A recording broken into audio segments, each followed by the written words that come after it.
প্রত্যেক বাঙালির কাছেই স্বপ্ন থাকে একবার শৈল শহর দার্জিলিং ঘুরে।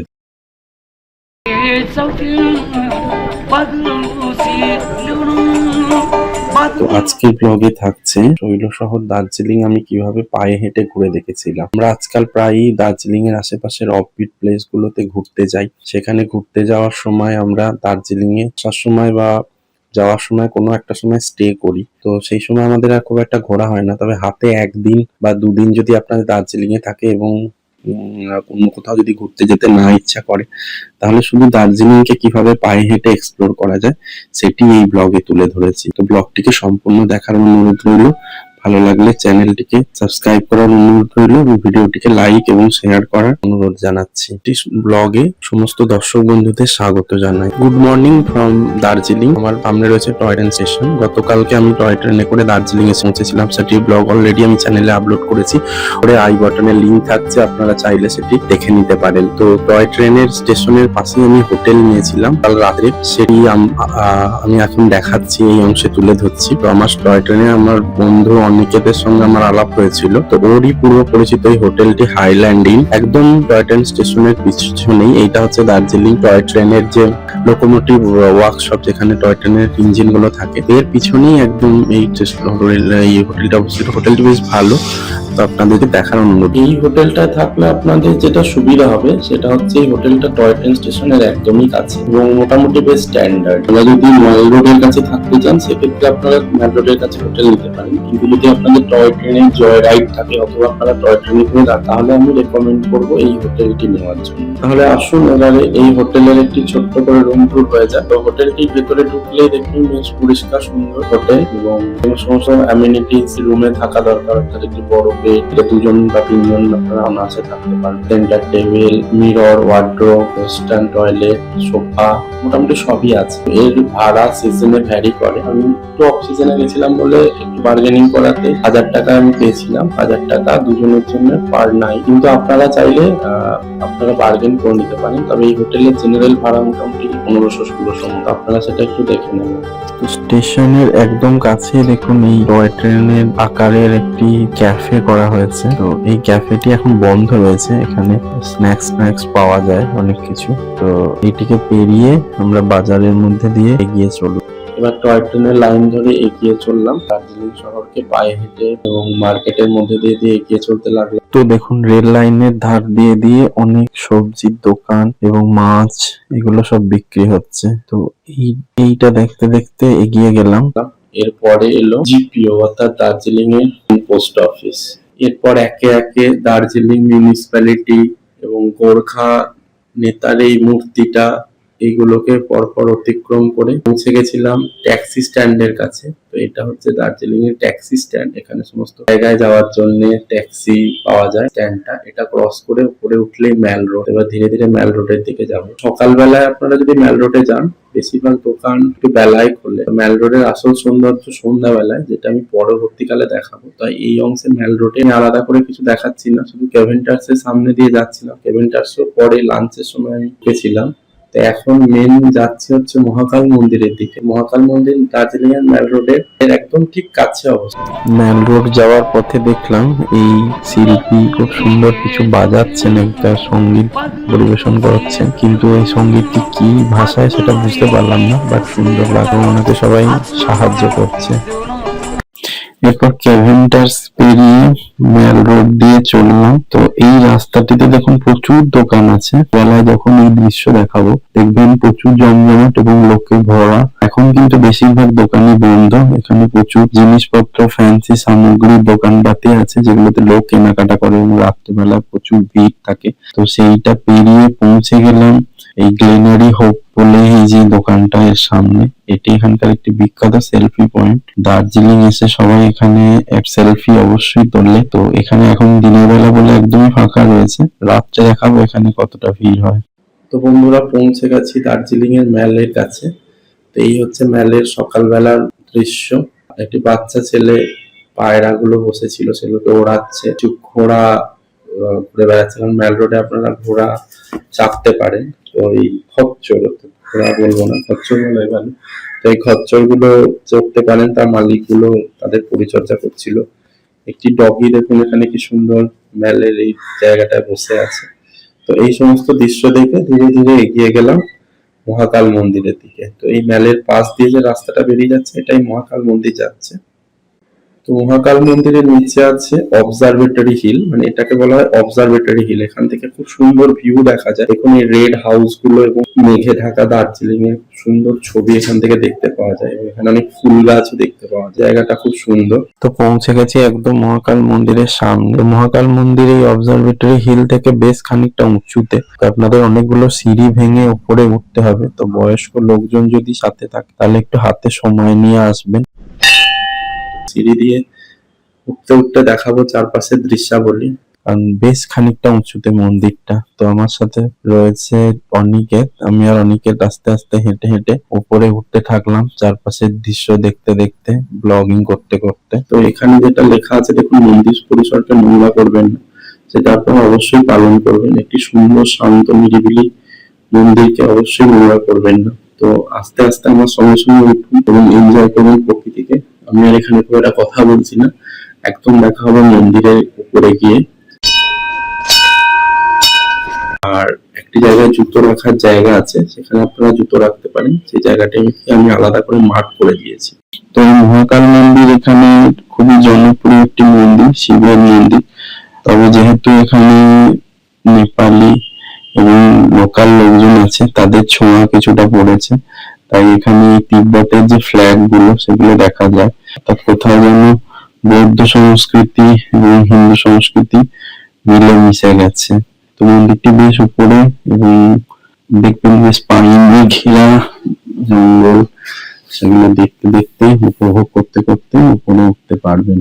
নন্দী ভগবান, এটা হচ্ছে মহাকালেশ্বর মন্দির। এখানে দেখুন স্পেশাল পুজো করা থাকে, এগুলোকে ঘোরানো যায়। এখানে দ্বীপ তৈরি করা হচ্ছে, এগুলো পরে জ্বালানো হবে। মহাকাল মন্দির আপনারা শুরু করে পুরো জ্ঞান করে ঘুরে পরিক্রমা করে আবার এই পথটা দিয়ে বেরিয়ে আসতে পারেন। বেরিয়ে আসলে এখানে একটা আরো মন্দির আছে, এই যে এখানে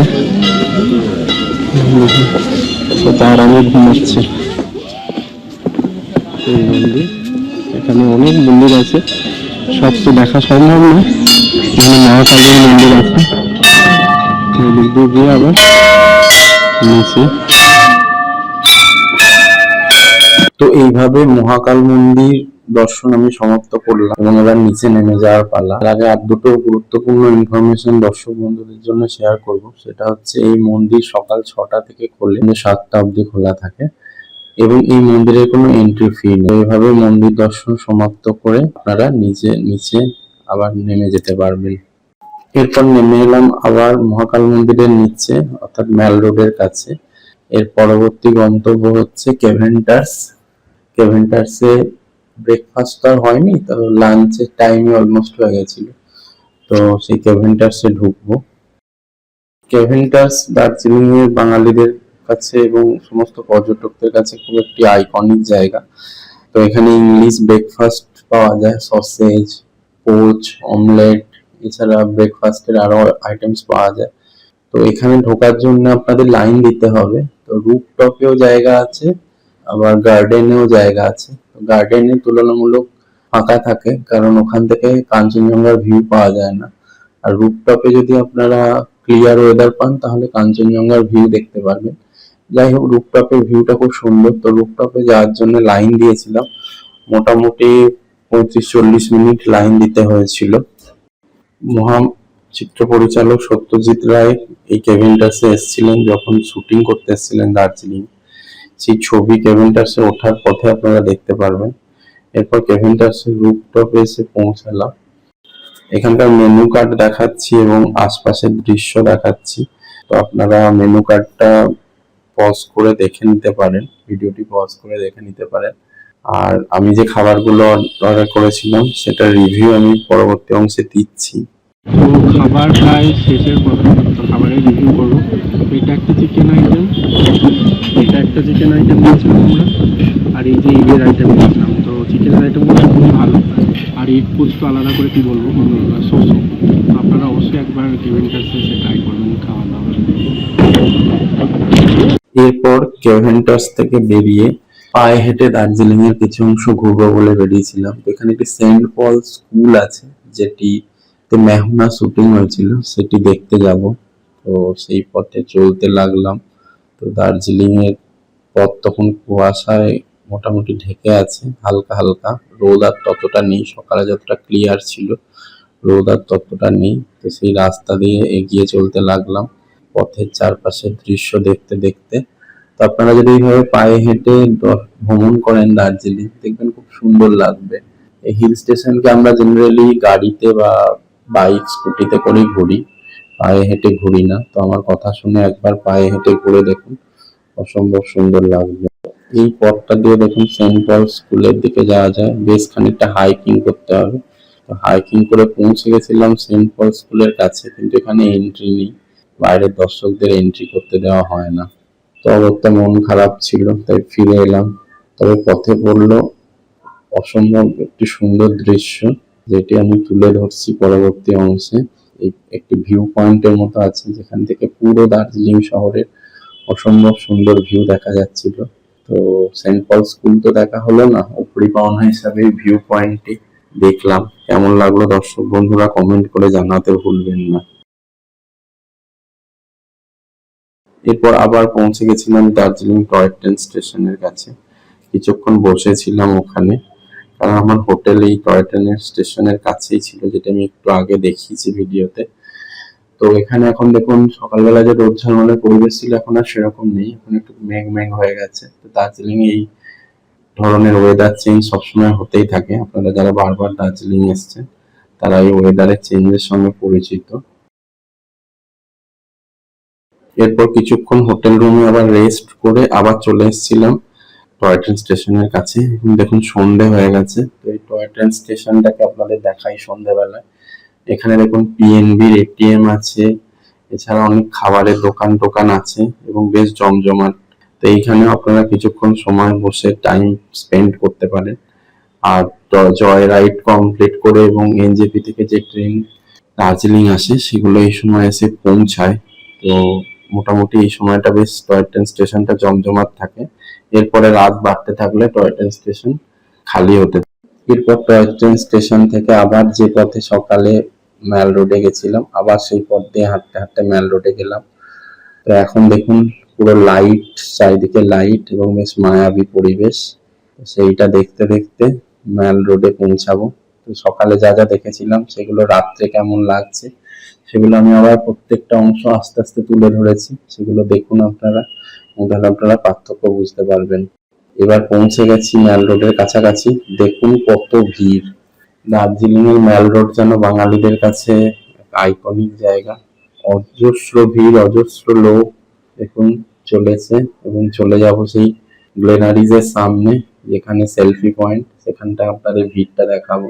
তো দেখুন এখন পৌঁছে গেছি গ্লেনারি হোপের সামনে। তো এখানে দেখুন কত ভিড় রয়েছে, প্রচুর মানুষ রয়েছে। সকালে এত ভিড় ছিল না। এখন এখানে সেলফি তোলার জন্য সবাই দাঁড়িয়ে আছে। তো এখানে চান্স পাওয়া খুব মুশকিল। তো সেলফি তুলতে হলে আপনাদের একটু ওয়েট করতে হবে। তো সেইগুলো ভিড় গুলো দেখতে দেখতে এগিয়ে চললাম ম্যাল রোডের দিকে। তো এই ম্যাল রোড গ্লেনারি হেপ থেকে সোজা উপরের দিকে উঠলে বাঁ হাতে পড়বে ম্যাল রোডের পাশে যেখানে ম্যাল অবস্থিত। আমরা একটু ডান দিকে গেলাম। তো এখানে দেখুন অসংখ্য ভুট্টা বিক্রি, মানে অনেক দোকান আছে যেখানে ভুট্টা বিক্রি হচ্ছে। ভুট্টা, চা, এগুলো লোকাল ভেন্ডাররা বিক্রি করে। তো সেইটা থেকে সোজা এগিয়ে যেতে দেখবেন কিছু মার্কেট দোকানপাতি পড়ছে।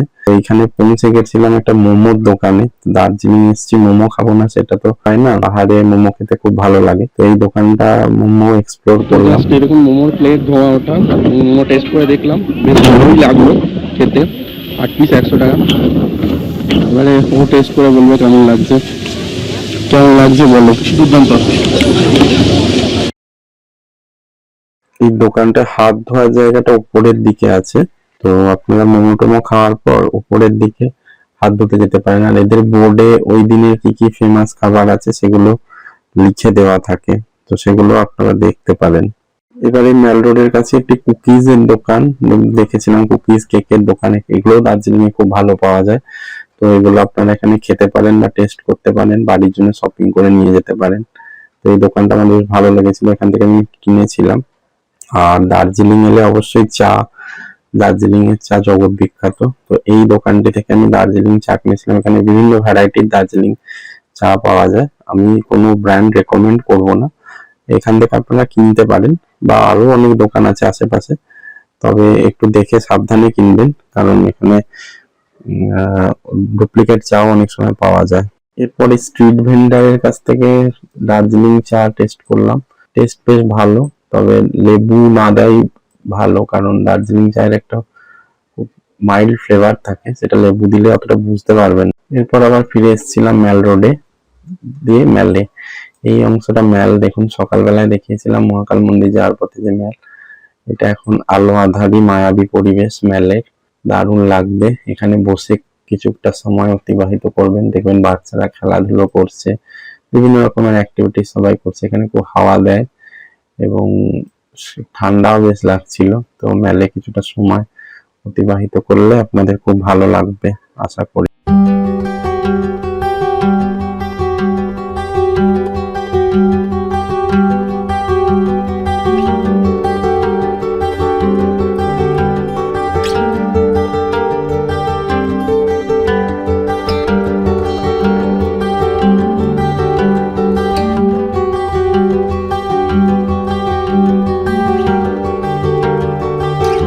এরপর আবার হোটেলে ফিরে যাওয়ার পালা। যে রাস্তা দিয়ে এসেছিলাম সেই রাস্তা দিয়ে হেঁটে হেঁটে চললাম হোটেলের দিকে। দেখুন এখনো কত মানুষ ভিড় করে রয়েছে ম্যালের কাছে। তো পৌঁছে গেলাম টয় ট্রেন স্টেশনের কাছে, আলো অন্ধকারে মায়াবী পরিবেশ টয় ট্রেন স্টেশনের। রাত 10টা বেজে গেছিল, প্রায় দেখুন ফাঁকা, কিছু কুকুর ঘোরাঘুরি করছে, বাইক যাচ্ছে, মোটামুটি এখানটা রাত্রিবেলায় ফাঁকাই হয়ে যায়। তো এই ছিল আমার সংক্ষিপ্ত দার্জিলিং কে পায়ে হেঁটে ঘোরার একটি ব্লগ, যা আমি দর্শক বন্ধুদের কাছে তুলে ধরলাম। দেখতে দেখতে আমরা ভিডিওর একদম শেষ পর্যায়ে এসে পৌঁছেছি। এবার দার্জিলিং থেকে ফিরে যাওয়ার পালা। এনজেপি, তো শেয়ার গাড়ি করে দার্জিলিং থেকে এনজেপি পৌঁছে যাচ্ছিলাম। তো সেই দৃশ্য আমি পরে একটি ভিডিওতে তুলে ধরবো। তো এই ভিডিওটিকে দেখার জন্য সবাইকে ধন্যবাদ। ভিডিওটি ভালো লাগলে বন্ধু বান্ধবদের সাথে শেয়ার করতে পারেন, এবং দার্জিলিং ঘুরতে গেলে এরকম পায়ে হেঁটে ঘুরলে কিরকম অভিজ্ঞতা হয় তা আমাকে জানাতে ভুলবেন না। সকলকে অসংখ্য ধন্যবাদ। আর ভিডিওটি ভালো লাগলে লাইক করুন, সাবস্ক্রাইব করুন চ্যানেলটিকে এবং শেয়ার করুন। এই ধরনের ভিডিও আমি আরো আপনাদের কাছে তুলে ধরতে পারি।